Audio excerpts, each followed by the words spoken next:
केंद्रीय वित्त मंत्री निर्मला सीतारमण ने वित्त वर्ष 2022-23 का आर्थिक सर्वेक्षण संसद में किया पेश। कोरोना की चुनौतियों से उभरी अर्थव्यवस्था, ऊंची घरेलू मांग और पूंजी निवेश में वृद्धि के कारण 2023-24 में अर्थव्यवस्था में 6 से 6.8% तक की दर से वृद्धि का अनुमान।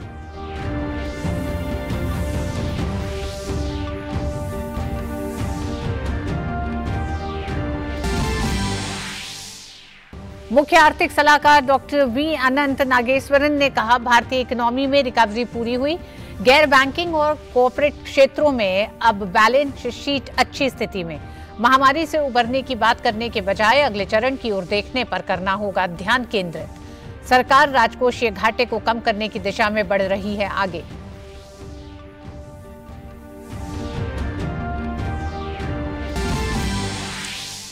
राष्ट्रपति द्रौपदी मुर्मू के अभिभाषण के साथ बजट सत्र की हुई शुरुआत। राष्ट्रपति ने सरकार की उपलब्धियों का लेखा जोखा किया पेश। कहा, सरकार ने देश हित को सदैव रखा सर्वोपरि।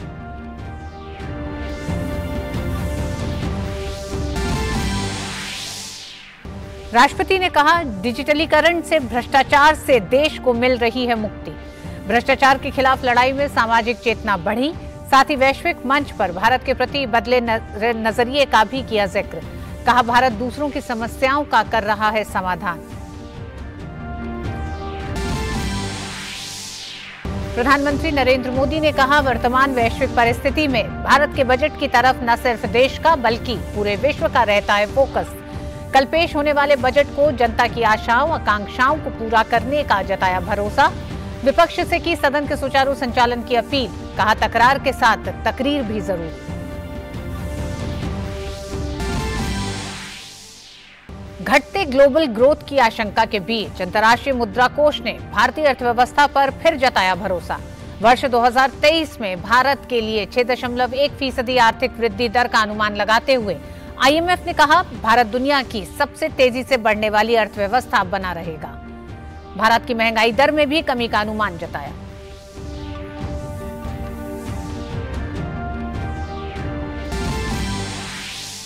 अमेरिकी राष्ट्रपति जो बाइडेन ने ठुकराई यूक्रेन के राष्ट्रपति की मांग। रूस के खिलाफ संघर्ष में F-16 फाइटर जेट देने से किया इंकार।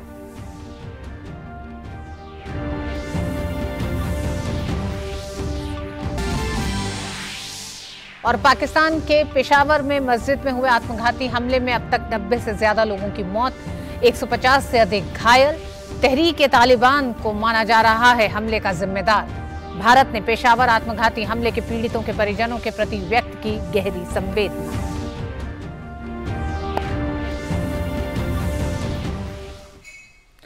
और डीडी न्यूज में आप सभी का स्वागत है। मैं हूं ऋतु वर्मा। खबरों को विस्तार से देखते हैं। वित्त मंत्री निर्मला सीतारमण ने आज संसद में 2022-2023 का आर्थिक समीक्षा पेश की।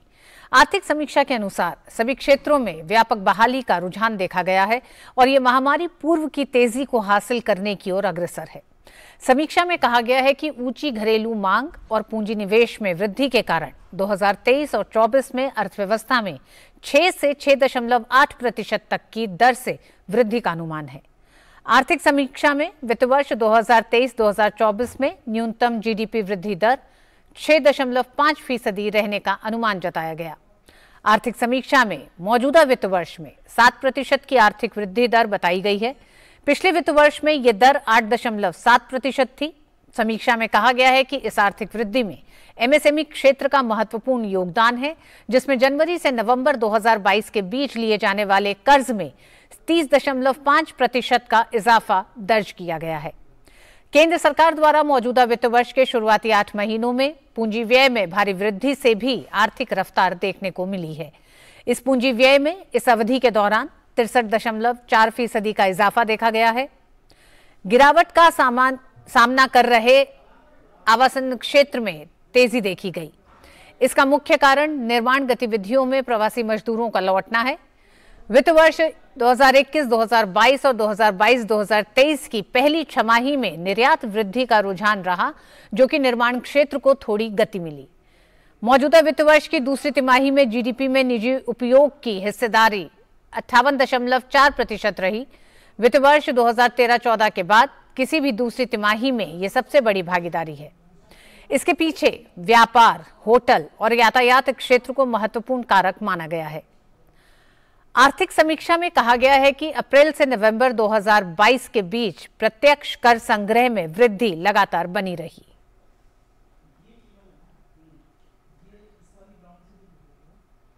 वित्त मंत्री द्वारा लोकसभा में आर्थिक समीक्षा पेश किए जाने के बाद मुख्य आर्थिक सलाहकार डॉक्टर वी अनंत नागेश्वरन ने प्रेस वार्ता कर विस्तार से जानकारी दी। मुख्य आर्थिक सलाहकार ने कहा कि अगले वित्त वर्ष के लिए आर्थिक विकास दर का अनुमान लगाते हुए सभी वैश्विक परिस्थितियों को ध्यान में रखा गया है।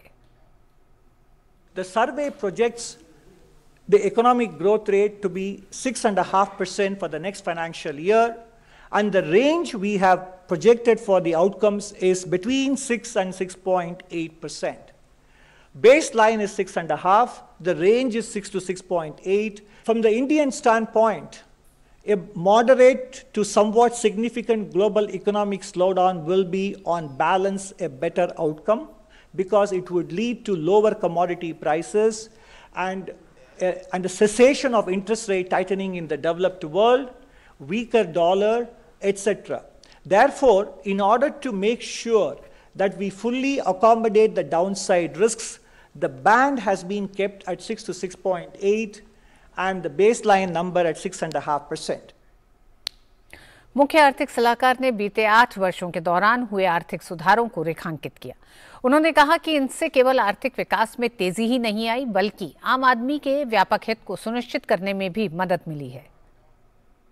The reforms of the last 8 years basically spans multiple dimensions. It is not purely about economic reforms for higher growth. It is also about inclusive growth, financial inclusion, banking cleanup, the creation of the digital public infrastructure, and contribution to healthy India, ease of living, physical infrastructure creation, facilitating investments, transparent taxes and tax administration, ease of doing business, and farmers' welfare. So broadly speaking, about 10 areas we have covered here. These reforms were happening even as the banking cleanup was going on.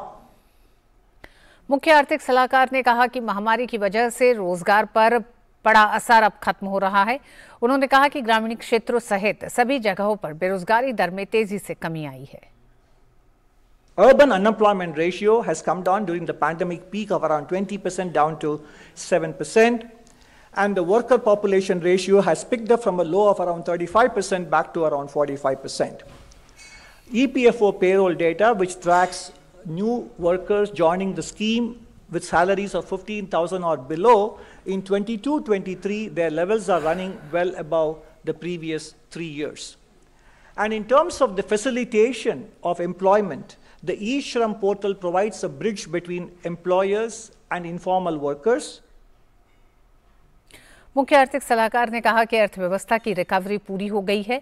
गैर banking और corporate क्षेत्रों में अब balance sheet अच्छी स्थिति में है। उन्होंने कहा कि अब महामारी से उबरने की बात करने के बजाय अगले चरण की ओर देखने पर ध्यान केंद्रित करना होगा।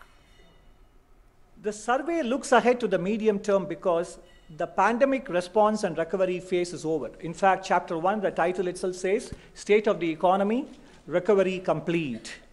And therefore, after a long time, we have banking, non-banking and corporate sectors with healthy balance sheets, and they are ready to borrow and lend and invest. So we don't have to speak about pandemic recovery anymore. We have to look ahead to the next phase of India's economic growth process. मुख्य आर्थिक सलाहकार ने बताया कि बीते सालों में न सिर्फ सरकारी खर्च की गुणवत्ता बेहतर हुई है, बल्कि सरकार अपने आंकड़ों को लेकर पहले से अधिक पारदर्शी हुई है। इसका व्यापक असर पड़ा है।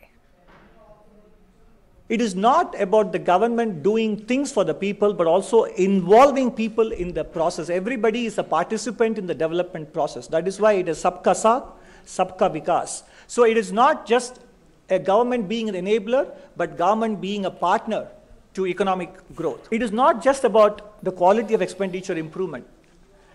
The way the government has become more transparent with respect to the budget deficit numbers, the prudential assumptions being made for budget deficit calculations, etc., expenditure management, making sure that public procurement has been is transparent and enables everyone to compete and have a fair shot at becoming a supplier to the government. All these things are part of fiscal and public expenditure management. मुख्य आर्थिक सलाहकार ने कहा कि Covid रोधी टीकाकरण के सफल अभियान ने भी आर्थिक विकास की रफ्तार बहाल करने में बहुत मदद की है। You only have to look at several other countries to understand how important a role this has played in ensuring a quick turnaround of the economy and restoration of normalcy in our own daily activities. 2.2 billion doses and still counting. And that is a success of the not only the vaccination planning and execution, but also its role in economic recovery process. और इससे पहले संसद में राष्ट्रपति द्रौपदी मुर्मू के अभिभाषण के साथ ही बजट सत्र की शुरुआत हो गई। राष्ट्रपति द्रौपदी मुर्मू का यह पहला अभिभाषण है। अपने संबोधन में राष्ट्रपति ने सरकार की उपलब्धियों का लेखा जोखा पेश किया। उन्होंने कहा कि सरकार ने देश हित को सदैव सर्वोपरि रखा है। राष्ट्रपति ने कहा कि सरकार के लगभग 9 वर्षों में आज हर भारतीय का आत्मविश्वास शीर्ष पर है और दुनिया का भारत को देखने का नजरिया बदला है।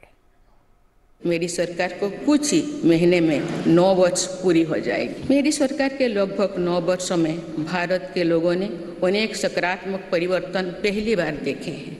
सबसे बड़ा परिवर्तन ये हुआ है कि आज हर भारतीय का आत्मविश्वास शीर्ष पर है और दुनिया का भारत को देखने का नजरिया बदला है। जो भारत को भी अपनी अधिकांश समस्याओं के समाधान के लिए दूसरों पर निर्भर था, वही आज दुनिया की समस्याओं के समाधान का माध्यम बन रहा है। जिस आधुनिक इंफ्रास्ट्रक्चर की हम कभी कामना करते थे, वो इन वर्षों में देश में बनना शुरू हुआ है।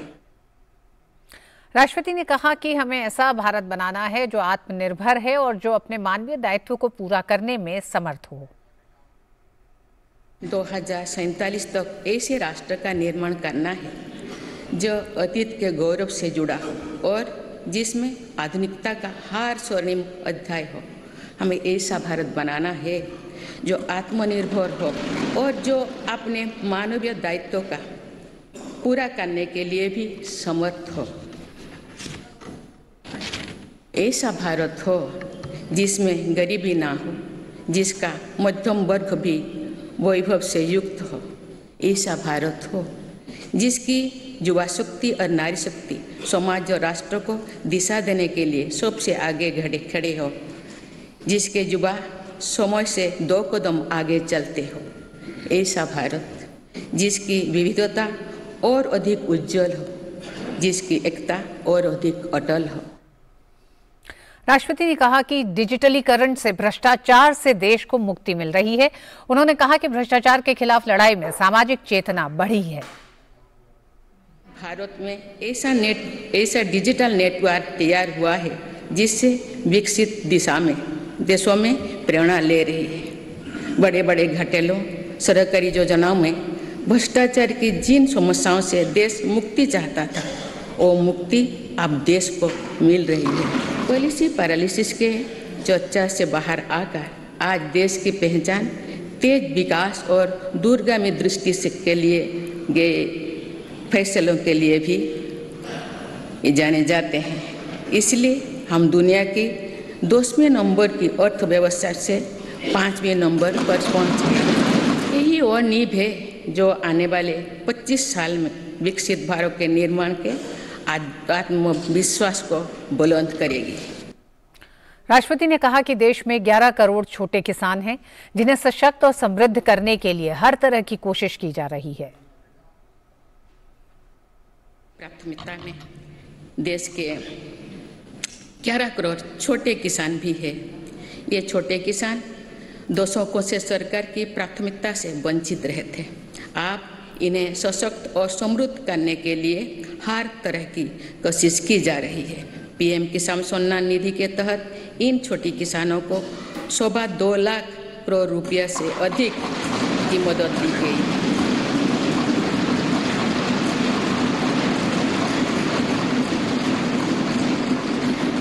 खास बात यह है कि इन लाभार्थियों में लगभग 3 करोड़ लाभार्थी महिलाएं हैं।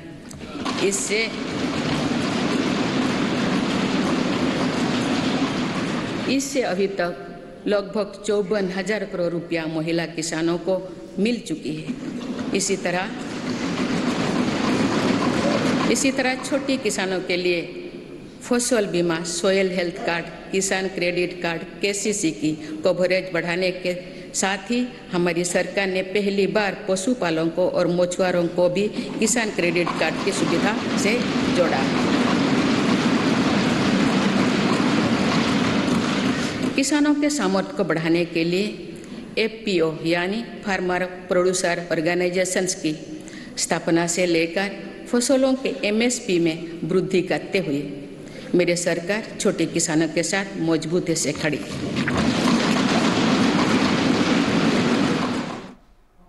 राष्ट्रपति ने कहा कि मौजूदा सरकार ने बिना किसी भेदभाव के हर वर्ग के लिए काम किया है। उन्होंने कहा कि बीते कुछ वर्षों में सरकार के प्रयासों के चलते अनेक मूल सुविधाएं आज या तो 100% आबादी तक पहुंच चुकी हैं या फिर उस लक्ष्य के बहुत निकट हैं। मेरी सरकार ने देश हित को सदैव सर्वोपरि रखा। नीति रणनीति में संपूर्ण परिवर्तन की इच्छा शक्ति दिखाई। सर्जिकल स्ट्राइक से लेकर आतंकवाद पर कठोर प्रहार तक, एलओसी से लेकर एलएसी तक, हर दुस्साहस के कड़े जवाब तक, आर्टिकल 370 को हटाने से लेकर 3 तलाक तक मेरी सरकार की पहचान एक निर्णायक सरकार की रही है। राष्ट्रपति ने कहा कि पहले टैक्स रिफंड के लिए लंबा इंतजार करना पड़ता था। आज आईटीआर भरने से कुछ ही दिनों के भीतर रिफंड मिल जाता है। उन्होंने कहा कि आज जीएसटी से पारदर्शिता के साथ साथ करदाताओं की गरिमा भी सुनिश्चित हो रही है। जीएसटी से पारदर्शिता के साथ साथ करदाताओं की गरिमा भी सुनिश्चित हो रही है। जनधन, आधार, मोबाइल से कुछ फर्ज लाभार्थियों को हटाने से लेकर 1 नेशन 1 राशन कार्ड तक एक बहुत बड़ा स्थायी सुधार हमने किया। डीबीटी के रूप में, डिजिटल इंडिया के रूप में एक स्थायी और पारदर्शी व्यवस्था देश ने तैयार की है। आज 300 से ज़्यादा योजनाओं का पैसा सीधे लाभार्थियों के बैंक खाते तक पहुंच रहा है। अब तो पूरी पारदर्शिता से 27 लाख करोड़ रुपए से ज़्यादा की रकम करोड़ों लोगों तक पहुंचाई गई है। वर्ल्ड बैंक की रिपोर्ट कहती है कि ऐसा योजना और ऐसी व्यवस्थाओं के कारण ही कोरोना काल में भारत करोड़ों लोगों को गरीबी रेखा से नीचे जाने से बचा पाया है। और संसद के बजट सत्र की शुरुआत से पहले प्रधानमंत्री नरेंद्र मोदी ने आज संसद भवन परिसर में मीडिया को संबोधित किया। प्रधानमंत्री ने कहा कि वर्तमान वैश्विक परिस्थिति में भारत के बजट की तरफ न सिर्फ देश का बल्कि पूरे विश्व का ध्यान है। पीएम ने विश्वास जताया कि कल पेश होने वाला बजट भारत की जनता की आशाओं आकांक्षाओं को पूरा करेगा। भारत के बजट के तरफ न सिर्फ भारत का लेकिन पूरे विश्व का ध्यान है। डावाडोल विश्व की आर्थिक परिस्थिति में भारत का बजट भारत के सामान्य मानवी की आशा आकांक्षाओं को तो पूरा करने का प्रयास करेगा ही, लेकिन विश्व जो आशा की किरण देख रहा है उसे वो और अधिक प्रकाशमान नजर आए। मुझे पूरा भरोसा है निर्मला जी इन अपेक्षाओं को पूर्ण करने के लिए भरपूर प्रयास करेगी। इसके साथ ही प्रधानमंत्री ने विपक्ष से सदन के सुचारू संचालन में सहयोग की अपील की। उन्होंने कहा कि तकरार के साथ तकरीर भी जरूरी है। ये बजट सत्र में भी तकरार भी रहेगी, लेकिन तकरीर भी तो होनी चाहिए। और मुझे विश्वास है कि हमारे विपक्ष के सभी साथी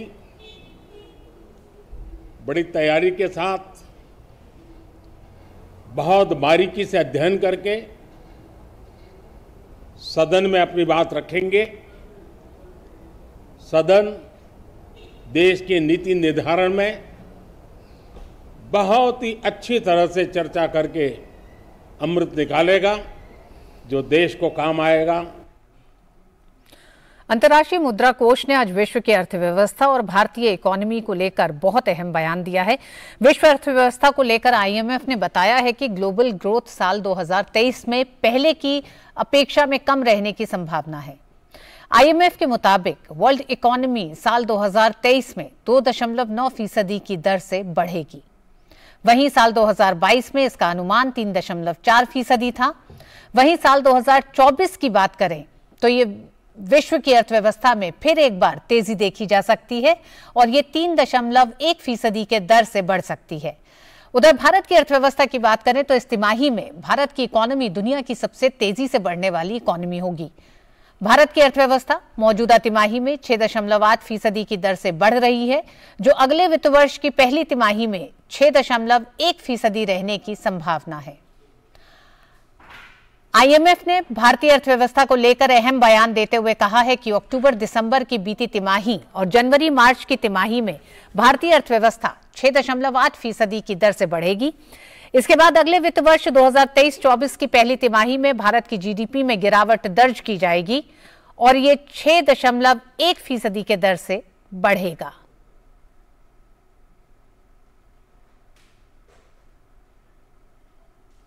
और इस गिरावट के बाद भी भारतीय अर्थव्यवस्था दुनिया की इकोनॉमी के लिए एक ब्राइट स्पॉट का काम करेगी।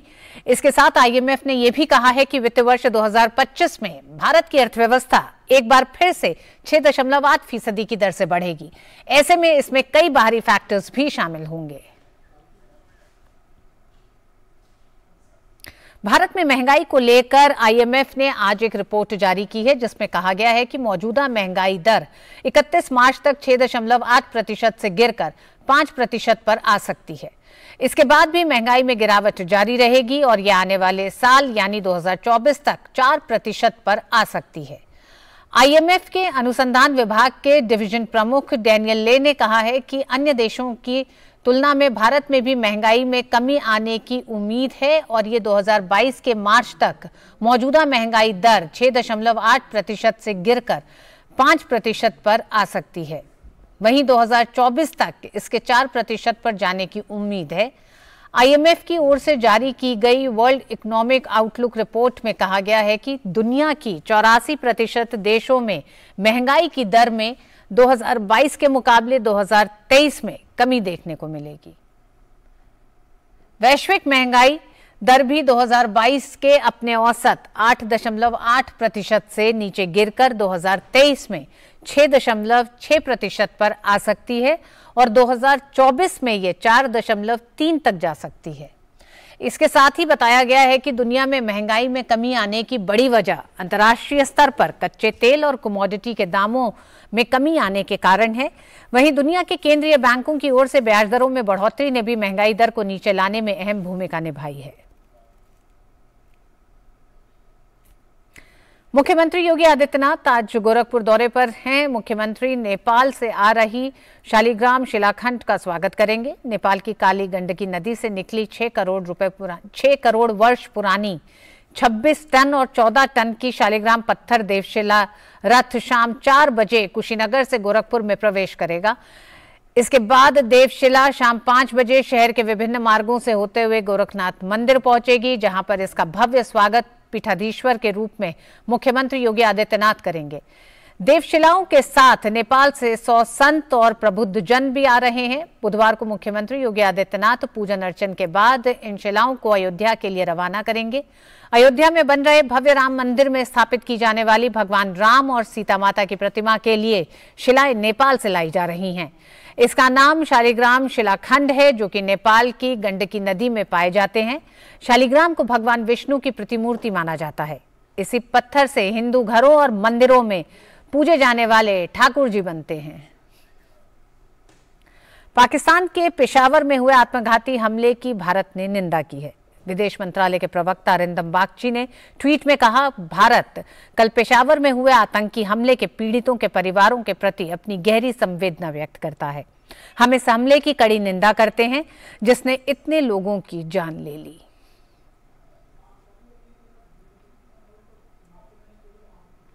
पाकिस्तान के पेशावर के पुलिस लाइन इलाके में एक मस्जिद में हुए आत्मघाती बम विस्फोट में मृतकों की संख्या बढ़कर 93 हो गई है, जबकि हमले में 200 से अधिक लोग घायल हैं।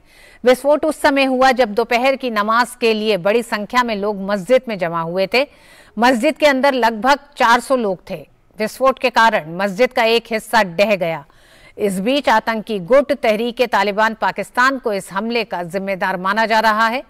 पाकिस्तान के प्रधानमंत्री शहबाज शरीफ ने इस आतंकवादी हमले की निंदा करते हुए पीड़ितों को हर संभव उपचार किए जाने के लिए कहा है। उन्होंने हमले में शामिल लोगों के खिलाफ कड़ी कार्रवाई का निर्देश दिया है। और इसी के साथ इस बुलेटिन में बस इतना ही। नमस्कार।